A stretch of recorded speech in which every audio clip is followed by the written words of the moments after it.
First of all freshers అందరికీ కూడా welcome పలుకుతున్నాం మా కాలేజ్ తరఫు నుంచి.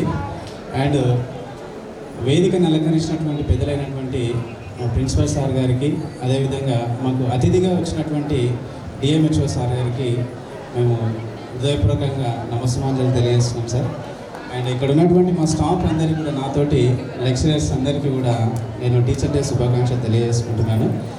అయితే మనం ఇక్కడ సమావేశమైనటువంటి విషయం ఏంటంటే, ఈ పర్వదినాన అంటే ఒక గురువు యొక్క విలువ తెలిసినటువంటి ఒక గురు పూజ దినోత్సవంగా జరుపుకుంటున్నటువంటి ఈ పవిత్రమైనటువంటి రోజున మనం ఫ్రెషర్స్ను సెలబ్రేట్ చేసుకుంటున్నాం. అంటే ఇక్కడ మనకు గురువు యొక్క వాల్యూ ఎంత ఉంది, ఆయన యొక్క మన జీవితంలో ప్రతి ఒక్కరి లోపల కూడా ఒక గురువు దేవుడు లాగా ఉంటాడు. మనము ఎడ్యుకేషన్ స్టార్ట్ చేసిన నుంచి మనము 1వ తరగతి నుంచి చదువుకుంటూ వస్తుంటాం. మనం లైఫ్లో సెట్ కావడానికి ఎంతైనా 10 చదువులు చదువుతుండొచ్చు, కానీ మనకు లైఫ్ లాంగ్ చనిపోయేంత వరకు కూడా గుర్తుండేటటువంటి వాళ్ళు ఎవరంటే మనకు విద్య నేర్పినటువంటి గురువులు అని చెప్పొచ్చు. మనం ఎంత పెద్దగైనా మనల్ని వాళ్ళు ఐడెంటిఫై చేయకపోవచ్చు, కానీ మనం ఎక్కడున్నా ఆయన మా సారు అని మన పక్కన ఉన్న వాళ్ళతో మనం చెప్తూ ఉంటాం. మనం డైరెక్ట్ వెళ్ళి వాళ్ళని విజ్ చేస్తూ మనం మాట్లాడినా కానీ మనల్ని గుర్తుపట్టకపోవచ్చు, కానీ మనలో మాత్రం అంతర్లీనంగా మన హృదయం మాత్రం మా గురువు గారు అని చెప్పేసి చాలాసార్లు చెప్పుకుంటూ ఉంటాం. ఆయన మనల్ని చూసినా చూడకపోయినా, అబ్జర్వ్ చేసినా చేయకపోయినా, అల్లంత దూరంలో మనం ఉన్నాయని కూడా మన మనసులోనే మనం దండం పెట్టుకుంటాం. అలాంటి ఉన్నతమైనటువంటి వృత్తి, ఆ వృత్తిలో నేనున్నందుకు నేను చాలా సంతోషిస్తున్నాను, గౌరవపడుతున్నాను. అయితే ప్రీవియస్గా మనకు కాలేజ్ నుంచి చెప్పుకోవాలని అంటే, ఇక్కడ ఉన్నటువంటి పిల్లలు ఎవరైనా సరే, మన దగ్గర ఉన్నటువంటి స్ట్రెంత్ని ఎవరైనా, ప్రతి విద్యార్థిని కూడా ఎవరిని మేము విద్యార్థులు లేక ట్రీట్ చేయలేదు, చేయబోము కూడా. ఎందుకంటే ప్రతి ఒక్క విద్యార్థిని కూడా మా యొక్క సొంత పిల్లలను ఎలా అయితే కేరింగ్లో తీసుకుంటామో, అదేవిధంగా ప్రతి ఒక్క పిల్లలను కూడా మేము చాలా కేరింగ్గా తీసుకుంటాం. ప్రతి ఒక్కరి ఆలన పాలన కావచ్చు, కష్టాలు కావచ్చు, ఎలాంటి ఆర్థిక ఇబ్బందులున్నా మా ప్రిన్సిపల్ సార్ గారికి నేను సభాముఖంగా తెలియజేస్తున్న విషయం ఏంటంటే, ఏ ఒక్కరిని కూడా ఫీజు విషయంలో కానీ ఇలాంటి విషయంలో కానీ పిల్లల్ని ఇబ్బంది పెట్టినట్టుగా నాకు ఇప్పటివరకు అనిపించలేదు. కానీ ప్రతి విషయంలో కూడా వాళ్ళకి సపోర్టివ్ అండ్ మోటివ్ అండ్ ఫ్రెండ్లీగా మాకు విద్యార్థులకు కావచ్చు, ఈవెన్ లెక్చరర్స్ కావచ్చు, ఒక మెంటర్గా పనిచేయడం జరుగుతుందన్నట్టు. మేము ఎస్టాబ్లిష్ చేసినప్పుడు, ఇక్కడ చేవెళ్ళలో స్టార్ట్ చేసినప్పటి నుంచి చూసుకుంటే అంచెలంచెలుగా చాలా ఎదుగుదల అనేది సాధించినాం.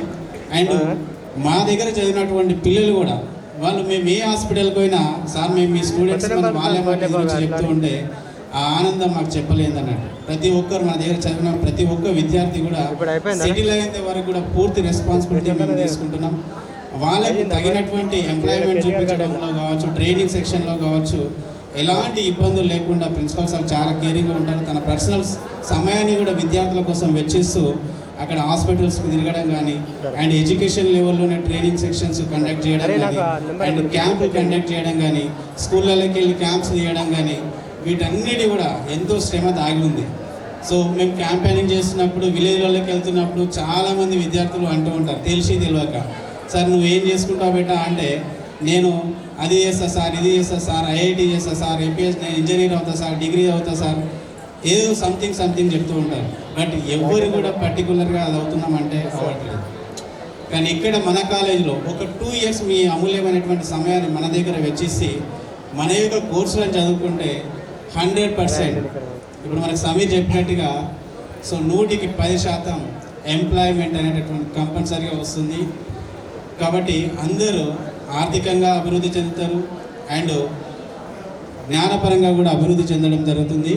మనకు ప్రతి జీవితంలో ప్రతి ఒక్క మనిషిగా పుట్టిన ప్రతి ఒక్కరం కూడా ఏదో ఒక రోజు హాస్పిటల్కి పోతాం, ఏదో ఒక రోజు ఏదో ఒక డిసీజెస్ వస్తూ ఉంటాయి. వాటన్నిటిలో కూడా మనం ఎంత పెద్ద కార్పొరేట్ హాస్పిటల్కి పోయినా అక్కడ మనకు పరిచయం ఉన్నటువంటి వ్యక్తి ఎవరైనా ఉన్నారా అని ఫస్ట్ ఆఫ్ ఆల్ గ్యాదర్ చేస్తాం.